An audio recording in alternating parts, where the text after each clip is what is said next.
अस्सलामुअलैकुम। आइए फिजिक्स की दिलचस्प दुनिया का सफर शुरू करते हैं। तमाम 9वीं जमात के तुलबा दारुल हिकमा में खुशामदीद। कभी सोचा है कि एक तेज रफ्तार गेंद से लेकर सैयारों की गर्दिश तक हर चीज कुछ उसूलों के तहत हरकत में है? तो आज हम फिजिक्स की इसी दिलचस्प जुबान को सीखने जा रहे हैं ताकि ये समझ सकें कि हमारे इर्द गिर्द की दुनिया आखिर चलती कैसे है। चलें देखते हैं कि आज हम क्या क्या सीखने वाले हैं। हम शुरुआत करेंगे हरकत को समझने से, फिर फासले और डिस्प्लेसमेंट का फ़र्क जानेंगे। इसके बाद रफ्तार और वेलोसिटी का मुआजना करेंगे, फिर इसरा यानी एक्सेलरेशन का अहम तस्वुर समझेंगे और आखिर में इन सब को जोड़कर एक बड़ी तस्वीर देखेंगे। तो हरकत है क्या? बहुत ही आसान अल्फाज में, जब कोई चीज़ अपनी जगह बदलती है तो वो हरकत में होती है। जैसे ये कलम मेरे हाथ से मेज़ पर गया या एक क्रिकेटर रन लेने के लिए दौड़ा, ये सब हरकत की मिसालें हैं। फिजिक्स की जुबान में ये किसी जिस्म की पोजीशन में तब्दीली का नाम है। लेकिन क्या सिर्फ ये कह देना काफी है कि गाड़ी चल रही है? नहीं ना। वो कितनी तेज है या आहिस्ता, क्या वो सीधा जा रही है या मुड़ रही है? हरकत को ठीक तरह से बयान करने के लिए हमें थोड़ा और गहराई में जाना पड़ेगा। आइए देखते हैं कैसे।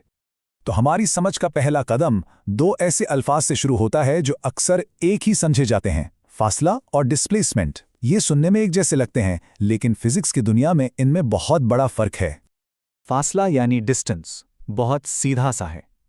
किसी चीज़ ने कल कितना रास्ता तय किया है, इससे कोई फर्क नहीं पड़ता कि रास्ता कितना ही घुमावदार क्यों ना हो, ये बस कुल लंबाई है। इसीलिए हम कहते हैं कि एक स्केलर मिकदार है, यानी इसमें सिर्फ मिकदार होती है, सिमत नहीं। इसकी एक बेहतरीन मिसाल ये है कि अगर कोई कार लाहौर से मुल्तान जाए और उसका मीटर 320 किलोमीटर दिखाए तो ये उस गाड़ी का तय करदा फासला है। ये असल सड़क की लंबाई है जिसमें तमाम मोड़ शामिल हैं। और अब बात करते हैं डिस्प्लेसमेंट की। ये शुरुआती और आखिरी पॉइंट के बीच सबसे छोटा बिल्कुल सीधा रास्ता है।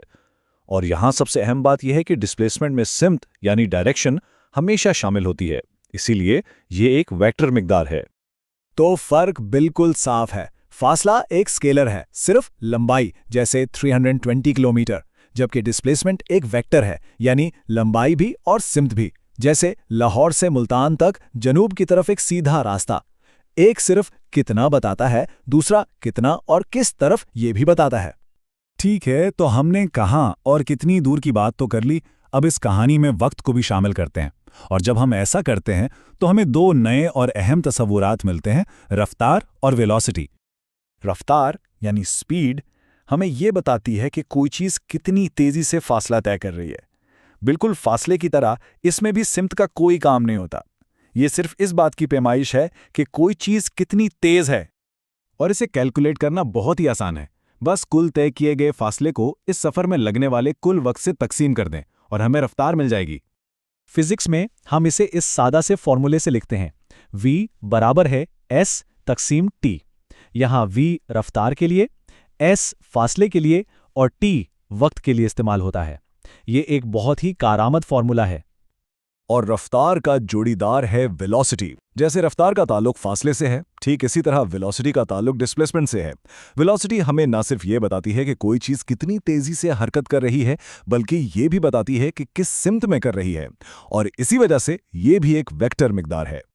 चलें इस फ़र्क को एक मिसाल से पक्का करते हैं। अगर कोई कहे कि कार 70 किलोमीटर फी घंटा की रफ्तार से चल रही है, तो ये उसकी स्पीड है। लेकिन अगर कोई कहे कि कार 70 किलोमीटर फी घंटा की रफ्तार से शुमाल की तरफ जा रही है, तो अब ये उसकी वेलोसिटी है। देखा सिम का इजाफा कितना है मां? अच्छा, अभी तक तो हमने एक जैसी हरकत की बात की, लेकिन असल जिंदगी में क्या होता है? चीजें हमेशा एक ही रफ्तार से तो नहीं चलती। वो तेज होती हैं, आहिस्ता होती हैं, अपनी सिमत बदलती हैं। तो जब वेलोसिटी बदलती है तब क्या होता है?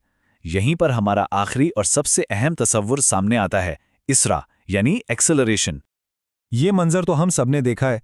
जब कोई ड्राइवर दूसरी गाड़ी से आगे निकलने के लिए एक्सेलरेटर दबाता है, तो वो असल में अपनी गाड़ी की वेलोसिटी को बदल रहा होता है। वेलोसिटी में आने वाली इसी तब्दीली को हम इसरा कहते हैं। तो इसरा का मतलब है वक्त के साथ वेलोसिटी में तब्दीली की शरह। और चूंकि वेलोसिटी एक वेक्टर है, इसलिए इसरा भी एक वेक्टर है। जब वेलोसिटी बढ़ती है तो यह मुस्बत होता है, और जब ब्रेक लगाने से वेलोसिटी कम होती है तो यह मनफी होता है, जिसे हम डिसेलरेशन भी कहते हैं। आइए इसे एक मिसाल से समझते हैं। फर्ज करें एक हवाई जहाज रनवे पर रुका हुआ है, तो उसकी इब्तदाई वेलोसिटी यानी VI 0 है। फिर टेक ऑफ के दौरान 20 सेकंड में उसकी फाइनल वेलोसिटी यानी VF 70 मीटर फी सेकंड हो जाती है। अब इन मालूमात को इस्तेमाल करके हम फॉर्मूले की मदद से इसका इसरा मालूम कर सकते हैं। और हिसाब लगाने पर जवाब आता है 3.5 मीटर्स पर सेकंड स्क्वायर। लेकिन इसका मतलब क्या है? इसका सीधा सा मतलब यह है कि हर गुजरते सेकंड के साथ उस हवाई जहाज की वेलोसिटी में 3.5 मीटर्स पर सेकंड का इजाफा हो रहा है। ये उसकी रफ्तार बढ़ने की शरह है। तो ये थे हरकत को बयान करने वाले बुनियादी उसूल। अब वक्त है कि इन तमाम टुकड़ों को जोड़कर देखें और याद करें कि आज हमने क्या कुछ सीखा है। तो आज हमने सीखा कि हरकत पोजीशन की तब्दीली है, फासला और रफ्तार स्केलर हैं, वो सिर्फ मिकदार बताते हैं, और इनके मुकाबले में डिस्प्लेसमेंट, वेलोसिटी और इसरा वेक्टर हैं जो मिकदार के साथ साथ सिमत भी बताते हैं। यही वो बुनियादी फर्क है जिसे समझना बहुत जरूरी है। और इसरा को समझने के लिए इस गिरते हुए सेब से बेहतर मिसाल क्या होगी? जरा देखें कि हर लम्हे सेब की तस्वीरों के दरमियान फासला कैसे बढ़ता जा रहा है। ये इस बात का सबूत है कि किशिश सिकल की वजह से सेब की वेलोसिटी मुसलसल बढ़ रही है। ये इसरा की एक जीती जागती तस्वीर है। और अब आखिर में एक छोटा सा चैलेंज। जरा सोचिए, अगर एक कार एक बिल्कुल गोल दायरे में एक ही रफ्तार, मान लें 60 किलोमीटर फी घंटा से चल रही है, इसकी स्पीड नहीं बदल रही, तो क्या वो एक्सेलरेट कर रही है? इसका जवाब हाँ है या नहीं, और क्यों? इसका जवाब वेलोसिटी की तारीफ में ही छुपा है। इस पर जरूर सोचिएगा।